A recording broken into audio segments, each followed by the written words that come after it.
도란 탕자의 비유, 우리는 그렇게 이름을 붙였습니다. 예수님께서 직접 말씀하신 비유 이야기입니다. 이 돌아온 탕자의 비유, 저는 이름을 돌아온 탕자의 비유보다 아버지의 참사랑이라는 비유로 오히려 저희는 이해를 합니다. 왜냐하면 예수님께서는 돌아온 탕자에 대한 포커스보다 아버지 마음을, 하나님 아버지의 사랑, 그 아가페의 본질에 대한 가르침을 우리에게 주신 거라고 생각해서 저는 돌아온 탕자보다 아버지의 참사랑 비유라고 그렇게 부릅니다. 이 비유지만 저는 이제 또 다른 비유, 안전한 포구가 있는 배라는 비유로 이 비유를 좀 비유로 설명을 하고 싶었습니다. 그래서 이야기를 이렇게 써봤습니다. 옛날에 작은 배에 한 척이 있었습니다. 그 배의 이름은 사랑이였습니다. 사랑이는 바다를 참 좋아했죠.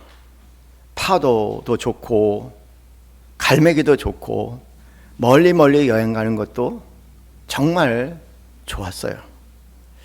그런데 사랑이가 한 가지 무서워하는 것이 있었습니다. 바람이 너무 세게 불 때였는데요.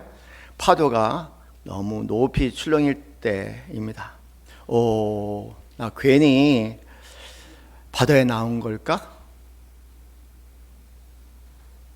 사랑이는 두려움에 흔들리며 생각합니다. 그러던 어느 날 사랑이는 조용한 항구를 만났습니다. 그 항구가 이렇게 말합니다. 괜찮아. 힘들면 언제든지 여기로 와. 나는 내가 쉬어갈 수 있는 곳이란다. 사랑이는 항구에 몸을 묶었습니다. 파도는 여전히 있었지만 사랑이는 더 이상 무섭지 않았죠. 안전하구나. 깊은 안도감. 나는 안전하구나. 사랑하는 성도님들, 이런 경험들을 일상에서 얼마나 하고 있는지 우리 자신을 돌아보게 됩니다. 그러나 며칠이 지나자 사랑이는 다시 바다로 가고 싶은 마음이 생겼습니다. 그랬더니 항구가 이런 말을 합니다. 가도 괜찮아. 나는 언제나 여기 있을게. 돌아와도 되고 조금 더 여행을 해도 돼. 사랑이는 그 허락에 깜짝 놀랐습니다. 나를 붙잡지 않네? 나에게 매달리지 않네? 항구는 웃으며 말합니다. 사랑은 붙잡는 게 아니야. 사랑은 쉬게 하는 거야. 사랑은 붙잡는 게 아니야. 사랑은 그 품 안에 쉬게 하는 거란다. 그제 사랑이는 알게 되었습니다. 항구가 있어서 자유롭게 떠날 수 있었고 자유롭게 떠날 수 있었기에 항구로 다시 돌아오고 싶어졌다는 것을. 그날 이후 사랑이는 바다를 더 멀리 여행합니다. 하지만 언제나 알았죠. 내가 돌아갈 곳이 있어. 그래서 사랑이는 더 용감해졌고 더 깊어졌고 더 많이 사랑하게 되었답니다.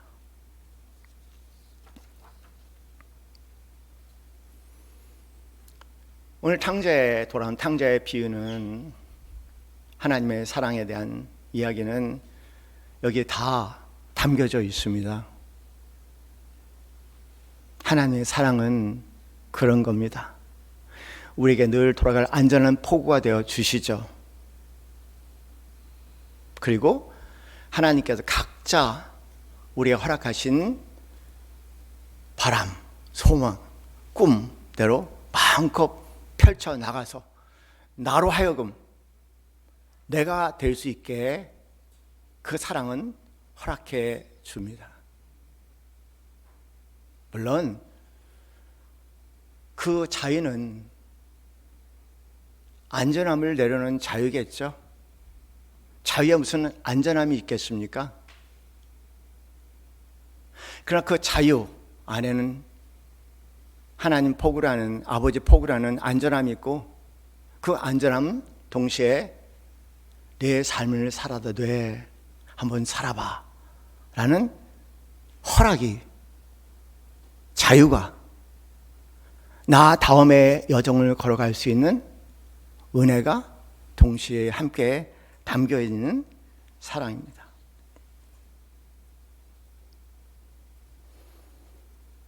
작은 아들은 안전한 포구라고 여겼던 항구를 떠납니다. 그건 잘못된 건 아니에요. 윤리나 도덕적으로 얘기하면 잘못이라고 얘기하지만 저는 성경은 윤리와 도덕이 아니라고 생각합니다. 하나님의 온전한 사랑을 우리에게 전한 책이지 윤리나 도덕의 책은 아니죠. 윤리나 도덕적으로 얘기하면 작은 아들이 잘못했다고 얘기할 수 있는 많은 내용들이 있겠지만,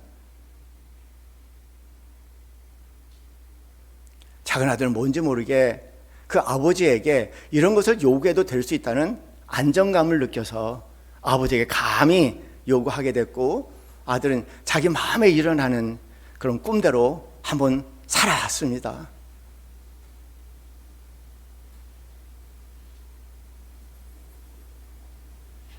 부모로서, 자녀를 키우는 부모로서, 자녀들의 안정과 행복을 꿈꾸는 부모로서 생각해 본다면 결코 쉽지 않은 허락이죠. 그러나 그 사랑은 항구에 묶어두는 사랑이 아니라 바다를 향해서 한번 항해해 보라는 사랑이었습니다. 불편함에도 불구하고, 통제할 수 없는 상황 속에 던져짐에도 불구하고 허락했습니다. 그 아들은 살아봤습니다. 자유는 항상 대가를 치르게끔 되어 있습니다. 자유가 없는 대가는 없어요. 자유를 찾아갔지만 그 자유 속에 많은 대가를 치러야 했습니다. 나름대로 생각대로 살아봤지만 사람들에게 이용당하고 가진 것들 잃고 또 기근이 오고 굶주림도 오고, 그러면서 단단하게 믿던 자기란 존재가 무너지는 존재, 무너짐도 함께 경험하게 됩니다. 사랑하는 성도님들, 우리 하나님 아버지는 안전하신 분입니다. 아가페는 조종과 통제, 집착의 사랑이 아니라, 묶어두는 항구의 사랑이 아니라 네 삶을 살아도 돼, 한번 살아봐. 우리에게 자유를 허락하죠. 이 비밀은 이미 창세기 사건에 다 나타났습니다. 창세기 사건의 에덴 동산에 등장하는 2장의 내용에는 하나님의 사랑이 있지만 동시에 거기에 하나님의 그 사랑 안에 자유가 있었죠. 그래서 아담과 하와는 그 자유의 선택을 하게 되는데, 자유의 선택의 대가는 독특했습니다.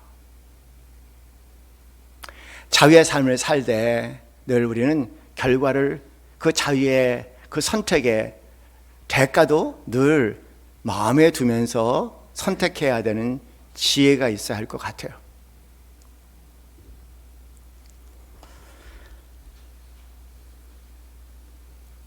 아들은 존재의 붕괴, 이게 나야, 이게 나야 그러면서 자기를 믿었는데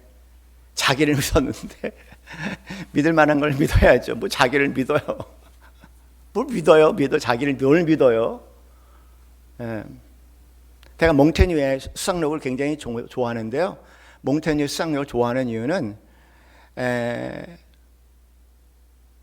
그 제목이 부제가 너무 좋아요. 몽테뉴라는 프랑스의 참 많은 사람이 영향을 준 이분 책의 수상록의 핵심은 뭐였냐면요.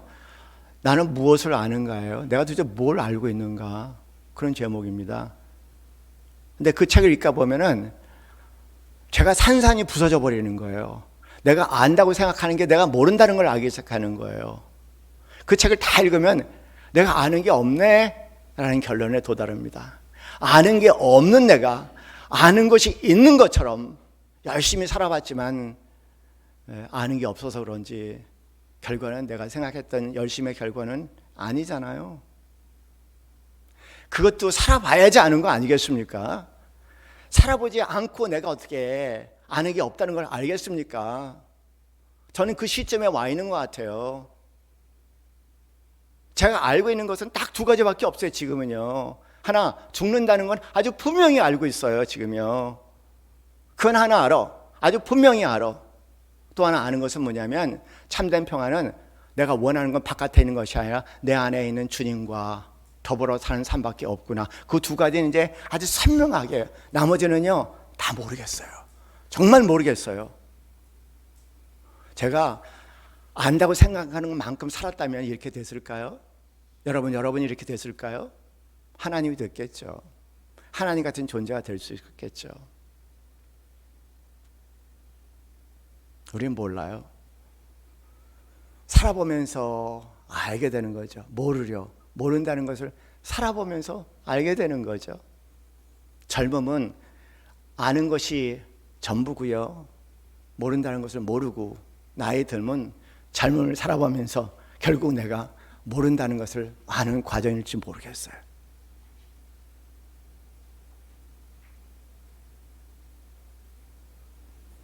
알긴 뭘 알아요, 우리가.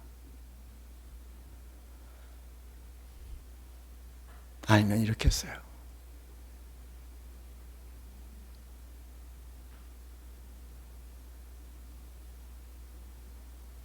그거는 잘못된 건 아닌 것 같아요.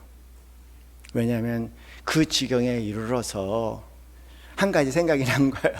그 지경에 이르러서 한 가지 딱 생각이 난 거예요. 이 처지에 와서 하나 분명히 알게 된 거죠. 그건 뭐냐면 내 아버지 집에는 한때 있었거든요. 한때 있어봤거든요. 내 아버지 집에는 양식이 풍족한데 그 기억. 여러분 그렇잖아요. 살다가 보면은 이리 치이고 저리 쳐. 한때 믿었던 사람들에게 이리 치우고 저리 치우기도 하고요. 하다못해 자식에게도 부모에게도 이리 치우고 저리 치잖아요. 아니라는 거 알잖아요. 그리고 신앙생활 했던 분들은 그 끝자락에 항상 깨닫는 게 하나 있어요. 아버지 집에는 양식이 풍족한데 그거 하나. 역시 아버지 집에. 역시 아버지 집에. 역시 아버지 집에. 우리 모든 방황이 그리스도인들에게 한결같이 깨닫게 하는 마지막은 아버지 집에는 풍족한데. 아버지 집에는 양식이 풍족한데. 아버지 집에는 양식이 풍족한데. 어디서 찾았어요, 우리가? 없어요.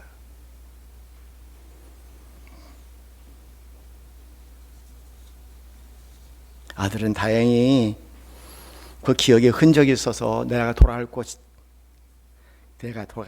있다 그랬어요. 내가 돌아갈 것이 있다. 이 말이 쉬운 말은 아니겠죠. 신앙생활 오래 해도 이 마음을 품고 사는 사람이 얼마나 있을까? 내가 돌아갈 곳이 있다. 새삼스럽잖아요. 언제 우리가 그렇게 그런 생각 속에 삶을 끌고 가나요? 영원히 안 죽을 것처럼, 영원히 조종하고 통제할 수 있는 것처럼 살아갈 수 있죠. 아들은 깨달았어요. 내가 돌아갈 것이 있다. 그 기억이 절망 속에 그를 다시 일으킵니다. 아버지 집으로 돌아가야겠다. 그 아버지 집은 든든한 버팀목입니다. 하나님의 사랑을 여러 가지로 비유로 얘기할 수 있겠죠. 그런데 뭐 여러 가지 비유 다 맞아요. 그런데 저한테는 하나님의 사랑은 든든한 버팀목인 것 같아요. 버팀목. 여러분 아시잖아요. 버팀목 있죠, 그죠? 버팀목. 버팀목. 저한테 하나님 사랑이 버팀목이에요. 그 버팀목 빠지면 완전히 무너져 버리는 거 있지 않습니까? 실감해요. 하나님의 사랑이 버팀목이야. 하나님의 사랑이 버팀목이야. 여러분 건물이 기울어져 있는데 버팀목을 버티고 있어요. 그거 하나 빼면은 와장창 무너지잖아요. 그렇죠? 그렇습니까? 네. 이 아들에게는 와장창 무너지는 그 순간 버팀목을 생각한 거예요. 하나님 아버지가 내 아버지 집이 든든한 버팀목이야.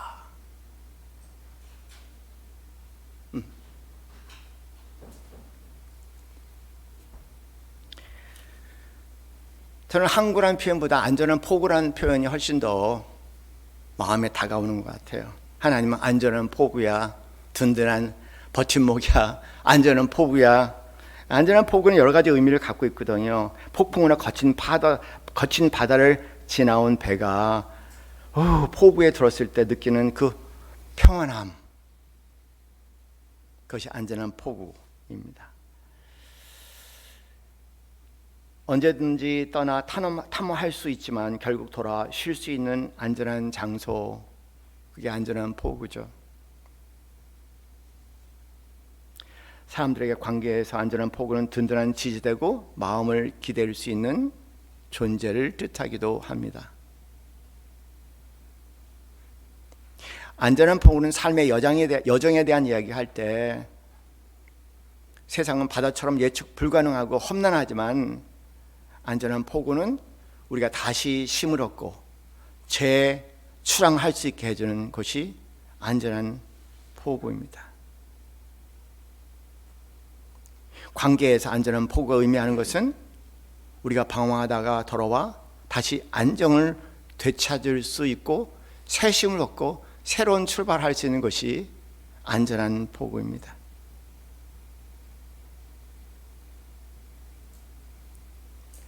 함석헌 시인은 당신에게 그런 사람 하나 있는가 그렇게 물으면서 여러 가지 얘기를 하는데 저는 그런 표현을 하고 싶어요. 당신에게 이 안전한 포구는 무엇입니까? 당신에게 이 안전한 포구가 있습니까?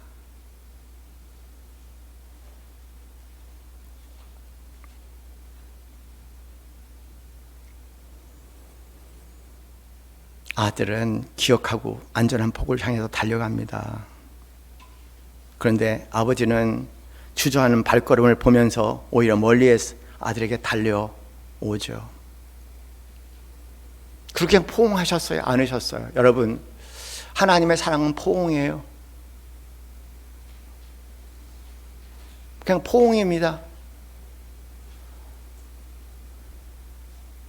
하나님은 여러분을 포옹하시는 분이에요. 안전한 포구의 또 다른 이름이겠죠. 포옹하신다. 예. 그 끝인 두 팔에 우리를 늘 포옹하신다. 그 외에는 하나님에 대한 생각을 하지 마세요. 하나님은 오로지 우리를 포옹해 주시는 분이십니다. 그래서 우리는 안전한 포구라고 얘기하고 그런 사랑을 아가페 사랑이라고 얘기를 하죠. 그 포옹에는 조건이 없어요. 따지는 것도 없습니다. 아들 신문하지 않잖아요. 네가 왜 그랬냐, 너의 주제를 파악했냐, 그런 얘기 하나도 없어요. 그럴 줄 알아서 그런 얘기 하나도 없잖아요. 아무런 신문 내용이 없잖아요. 어떤 조건도 붙이지 않았습니다. 여기 오려면, 우리 집에 살려면 앞으로 말이지 너 이렇게 해야 돼, 이렇게 저렇게. 아무런 조건도 안 붙여 있어요. 야, 따로 뭐 계약서를 쓰는 것도 없고요. 말 그대로 있는 그대로 있어도 돼요. 있는 그대로 품어주시는 거예요. 그게 놀라운 사랑, 놀라운 은혜라고 얘기하죠. 그냥 있는 그대로 품어주시는 거예요.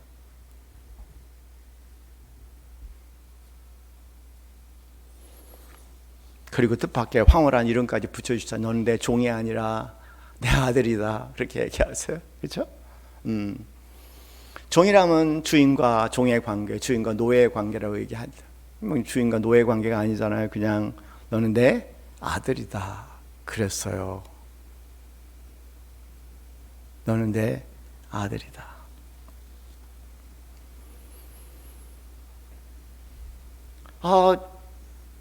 저는 이 기독교에 대해서 양가 감정을 가지고 있습니다. 인간들이 만들어낸 기독교가 너무나 건강하지 않은 것 같아요. 인간들이 종교라는 이름으로 조작하고 조종하고 통제하는 이 기독교, 종교로서의 기독교는 정말 안전하지 않은 것 같아요. 저는 굉장히 보수적인 가정에서 자란 사람입니다. 대를 거쳐서. 우리 집안에는요, 이렇게 한번 살아봐. 한 번 마음껏 살아봐.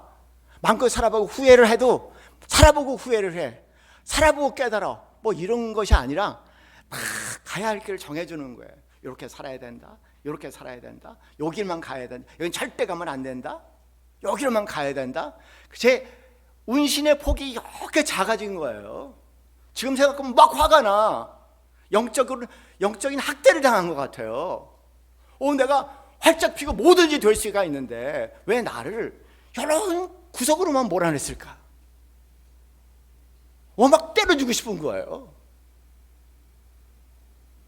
누가 하나님을 이런 하나님으로 만들었을까? 나 세리도 될 수 있잖아요. 나 회계사도 될 수 있잖아요. 뭐 술집 하는 건 모르겠지만 하여간 나는 뭐든지 될 수 있어요. 나는 사업하는 사람도 될 수 있어요. 돈 버는 사람도 될 수 있어요. 사회사업가가 될 수도 있어요. 뭐든지 될 수 있어요. 공무원도 될 수 있고요. 법률가도 될 수 있고 공돌이 될 수 있고 뭐든지 다 될 수 있는데 내가 잘 아는 종교 집안은 그건 다 세상적인 거래요.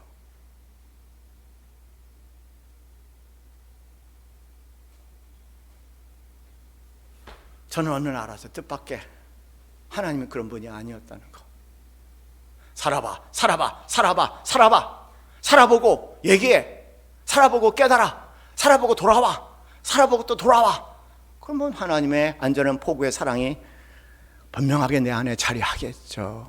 그럴 정도 하나님은 여러분이 넉넉하신 분이라는 것, 사랑하는 성도님들, 제가 목숨을 내놓고 보장할게요. 꼭 기억하세요. 하나님 여러분 줄이를 트시는 분들이 아니에요.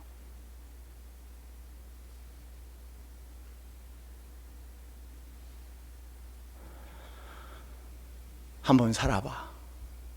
그리고 내게로 와. 한번 마음껏 살아봐. 그리고 깨닫고 내게로 와. 그런 면에서 탕자의 비유는 탕자가 아닙니다. 우리 모두의 이야기입니다.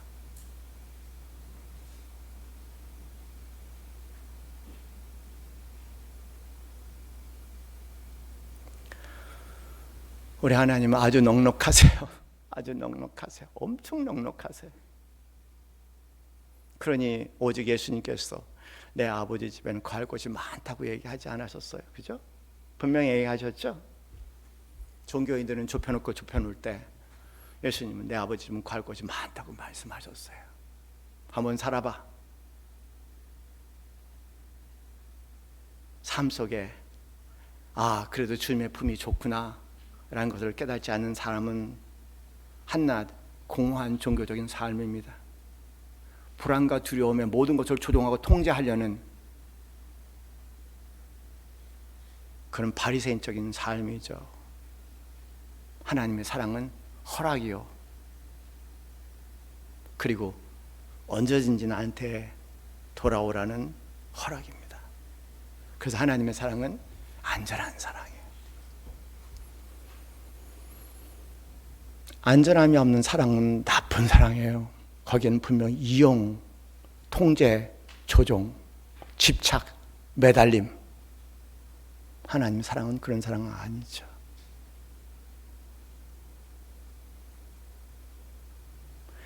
그 사랑 안에 여러분 새롭게 삶을 정리하시는 삶 되시기를 주님의 이름으로 간절히 축원합니다. 함께 찬송하겠습니다. 406장 고난 내용은 고난 내 영혼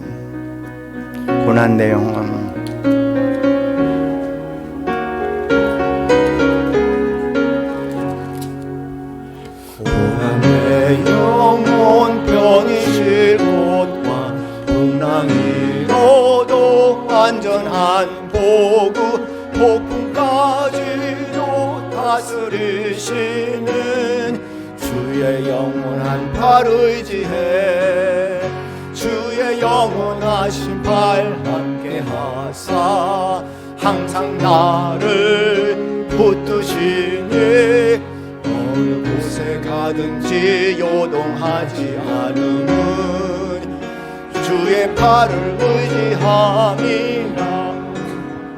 세상 친구들 나를 버려도 예수는 함께 동행함으로 주의 은혜가 충만하리니 주의 영원한 팔 의지해 주의 영원하신 팔 함께 하사 항상 나를 붙드시니 어느 곳에 가든지 요동하지 않음은 주의 팔을 의지함이라.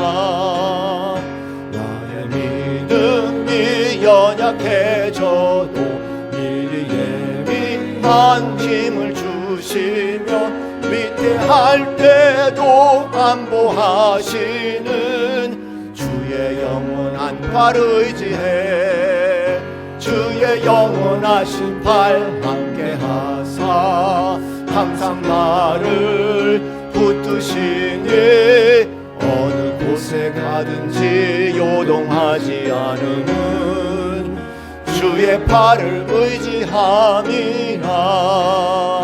능치 못한 것 주께 없으니 나의 일생을 주께 맡기면 나의 모든 짐 대신 지시는 주의 영원한 팔 의지해 주의 영원하신 팔 함께 하사 항상 나를 붙드시니 어느 곳에 가든지 요동하지 않음은 주의 팔을 의지함이라.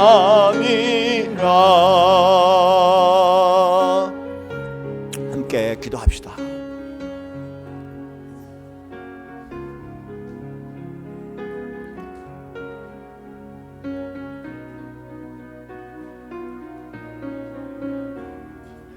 나의 안전한 포구는 무엇인가 돌아봅니다.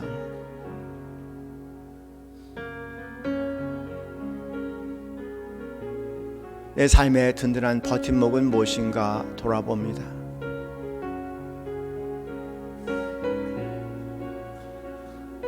내 삶에 주동하고 통제하는 것은 결코 내려놓을 수 없습니다.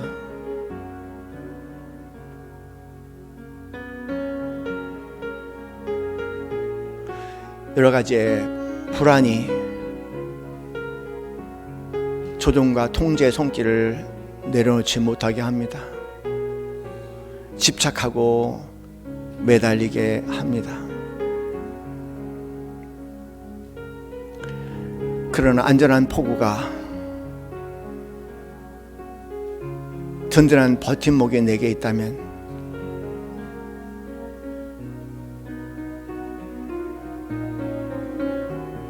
주님 바라보며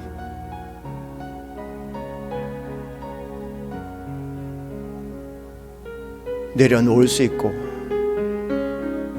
허용할 수 있을 겁니다. 하나님을 깊이 만나라는 길로 허락할 수 있을 것입니다. 결국 하나님은 인생의 끝자락에서 만날 수밖에 없는 하나님이며 그래서 안전한 포구이십니다.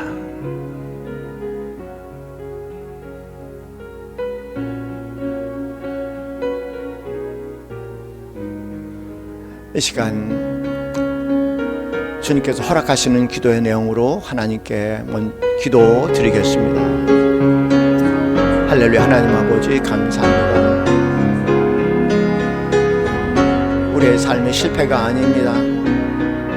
우리의 삶은 하나님을 찾아가는 과정이었습니다. 궁극적으로 하나님이 안전한 포구가 되는 하나님을 만나는 과정입니다. 그것이 우리의 연약함이든 부족함이든 방황이든 결국 하나님 안에서 하나님을 더 깊이 만나는 사건들일 뿐입니다. 할렐루야. 늘 감사하게 하옵소서. 늘 감사하게 하옵소서. 하나님의 은혜를 감사합니다. 하나님의 사랑을 감사합니다. 할렐루야. 하나님 감사합니다. 할렐루야. 하나님 감사합니다.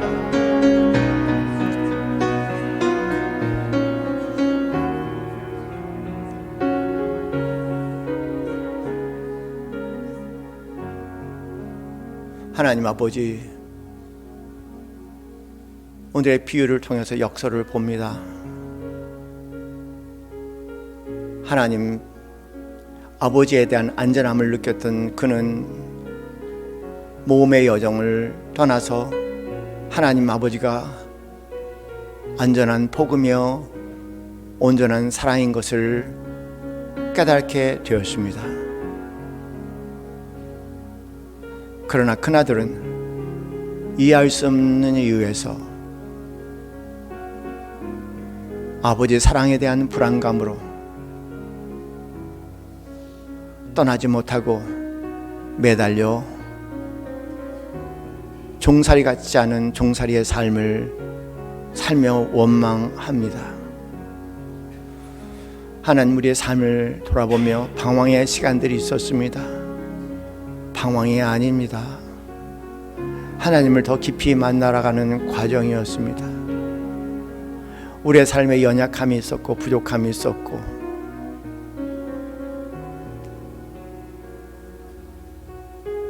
온전치 못한 모습들이 있었습니다.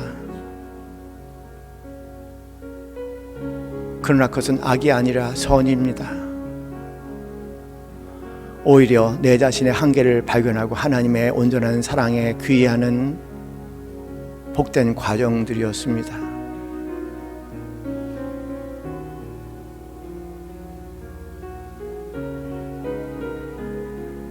내 삶의 인생에 커다란 짐이 있었습니다.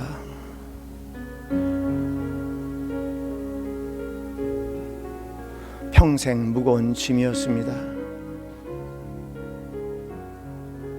그러나 그 무거운 짐이 주님을 만나는 과정이었다는 것을 되돌아보니 그 무거운 짐도 감사함으로 고백하게 됩니다. 하나님 사랑합니다. 하나님의 놀라우신 은혜와 사랑을 찬양합니다. 하나님 아버지 같은 분은 없습니다. 진실로 진실로 없습니다.